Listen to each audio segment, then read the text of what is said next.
Assalamualaikum warahmatullahi wabarakatuh. Waalaikumsalam warahmatullahi wabarakatuh. Salam sejahtera untuk kita semua. Ibu dosen dan para mahasiswa, perkenankanlah saya Sulistianingsih selaku moderator pada kali ini untuk menyambut kalian semua. Bagaimana kabarnya hari ini? Alhamdulillah baik. Alhamdulillah tentunya sehat dan bahagia selalu. Bersyukur kita telah diberi kesehatan untuk menjalankan seluruh aktivitas sehingga kita dapat terus mengembangkan diri kita dan produktivitas kita.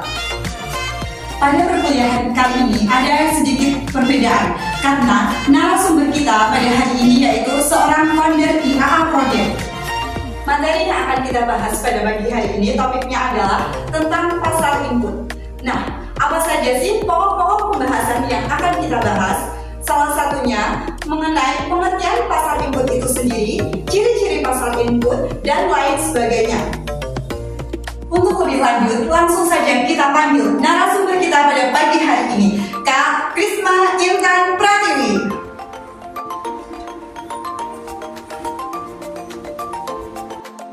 Baiklah para mahasiswa semua, telah hadir di tengah-tengah kita narasumber kita pada pagi kali ini. Kak Krisma bisa memperkenalkan diri terlebih dahulu? Iya, terima kasih. Halo, selamat pagi teman-teman semua. Pagi Kak. Apa kabarnya hari ini? Alhamdulillah. Oke, jadi pada sesi kali ini saya akan memberikan kesempatan kepada Kak Intan untuk memaparkan materinya selama kurang lebih 5 menit. Nanti selanjutnya kita lanjutkan dengan sesi tanya jawab selama 2 menit oleh 2 penanya. Baiklah para mahasiswa semua, siapkan fokus terbaik kalian untuk menyiapkan 2 pertanyaan terbaik menurut kalian. Kepada Kak Krisma Intan Pratiwi, saya persilahkan. Baik teman-teman semua, seperti yang tadi disampaikan oleh Kak Sulis, pagi hari ini kita akan belajar tentang pasar input. Nah, ada 4 pokok bahasan yang akan kita bahas di pertemuan kali ini. Oke, yang pertama ada pengertian pasar input, kemudian ada ciri-ciri pasar input, ada perbedaan pasar input dan pasar output, dan yang terakhir ada jenis-jenis pasar input. Oke, pokok bahasan yang pertama kita di sini akan membahas tentang pengertian pasar input. Apa itu sih pasar input? Ya, jadi pasar input atau pasar produksi adalah pasar yang memperjualbelikan atau menyediakan faktor-faktor produksi, di mana pasar tersebut menyediakan masukan atau input dalam proses produksi. Ya, yang kedua, kita akan belajar tentang ciri-ciri pasar input. Setelah mengetahui apa itu definisi dari pasar input, kita akan belajar tentang ciri-cirinya. Di sini ada 3 ciri-ciri pasar input. Pertama, berwujud kegiatan atau tidak berwujud fisik. Yang dimaksud di sini adalah salah satu contoh dari pasar input ialah pasar tenaga kerja, di mana di dalamnya terdapat kegiatan yang tidak berupa fisik, tapi merupakan sebuah aktivitas. Kemudian yang kedua, permintaan dan penawaran dilakukan dalam jumlah besar. Seperti tadi yang dicontohkan, bahwa di sini ada pasar tenaga kerja, di mana ada permintaan dan penawaran yang besar terhadap tenaga kerja. Yang ketiga ialah jenis permintaan dan penawaran sesuai dengan produksi yang dihasilkan. Seperti itu. Yang ketiga, kita akan belajar tentang perbedaan pasar faktor produksi atau pasar input dengan pasar hasil produksi atau pasar output. Di sini perbedaan yang pertama, pada pasar faktor produksi, penawaran berasal dari konsumen atau masyarakat. Kemudian yang kedua, permintaan berasal dari produsen atau pengusaha. Yang ketiga, menawarkan faktor-faktor produksi. Ada faktor alam, tenaga kerja, modal, dan pengusaha. Kemudian yang terakhir adalah hasil yang diperoleh berupa sewa, upah dan gaji, bunga dan laba.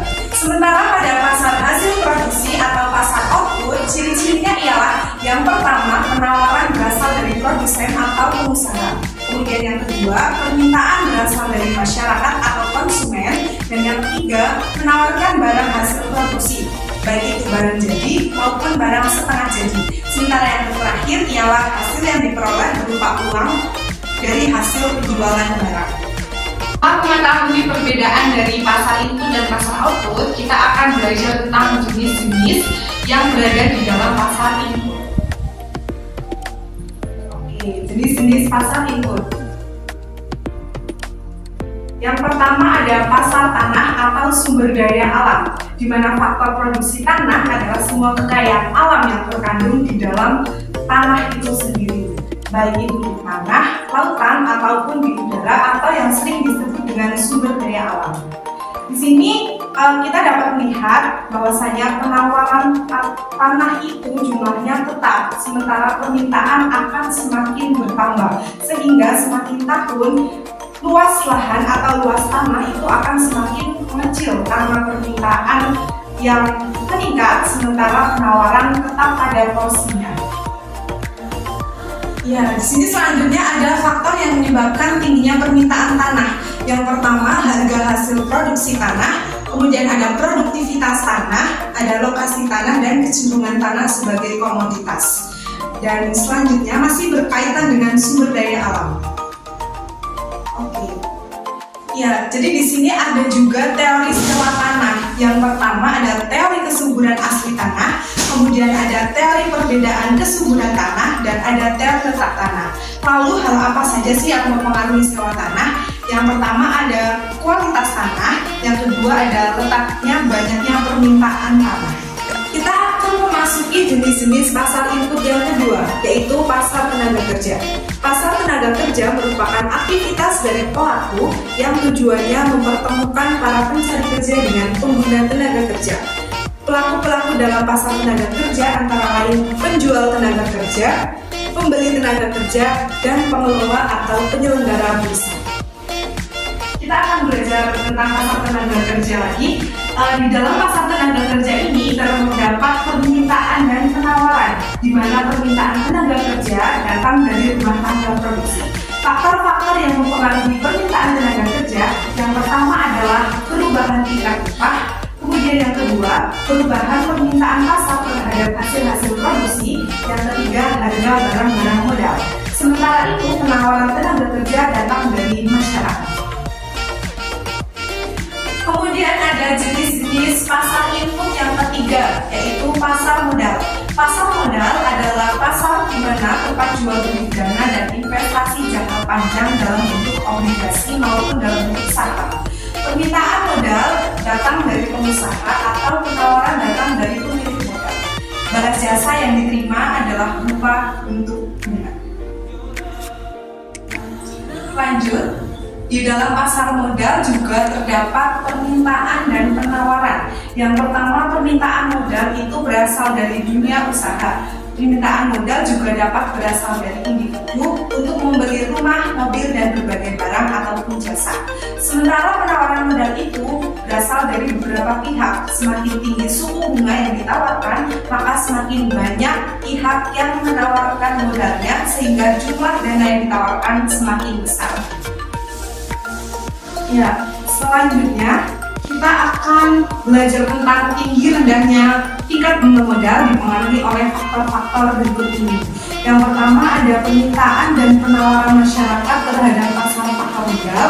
Kemudian yang kedua ada kemungkinan resiko hilangnya modal yang dipinjam. Yang ketiga ada kondisi perekonomian, dan yang terakhir ada campur tangan pemerintah dalam penetapan tingkat bunga. Ya. Selanjutnya, di sini kita akan bahas tentang manfaat pasar modal. Ada 5 manfaat di dalam pasar modal. Yang pertama ialah menyediakan alternatif sumber pendanaan jangka panjang. Kemudian yang kedua, memperkuat struktur permodalan perusahaan. Yang ketiga, meningkatkan citra perusahaan. Yang keempat, mendorong pengelolaan yang terbuka dan profesional. Kemudian manfaat yang terakhir adalah memungkinkan keperluasan kepemilikan. Selanjutnya yang terakhir dari jenis-jenis pasar input, yaitu pasar faktor produksi kewirausahaan. Di sini pengusaha mempunyai peranan yang sangat menentukan, yaitu mengorganisasikan faktor produksi alam, faktor tenaga kerja, dan faktor modal untuk mendapatkan hasil yang maksimal. Ini adalah pembahasan yang terakhir, yaitu tentang teori laba wirausaha. Ada 3 teori laba wirausaha. Yang pertama, teori nilai lebih yang dicetuskan oleh Karl Marx. Yang kedua, ada teori keuntungan pengusaha yang dicetuskan oleh J. Massey. Dan yang ketiga ada teori Howley. Demikian materi dari saya pada pagi hari ini, semoga bisa bermanfaat untuk teman-teman semua. Sekarang kita akan kembali ke sesi tanya jawab yang nanti akan dipandu oleh Mbak moderator kita. Baiklah, beri tepuk tangan kepada narasumber kita pada pagi hari ini. Baiklah, pada kesempatan kali ini saya akan memberikan 2 kesempatan bagi para mahasiswa-mahasiswi yang ingin bertanya. Langsung saja, bagi mahasiswa yang ingin bertanya, langsung mengangkat tangan serta sebutkan nama serta NIM kalian.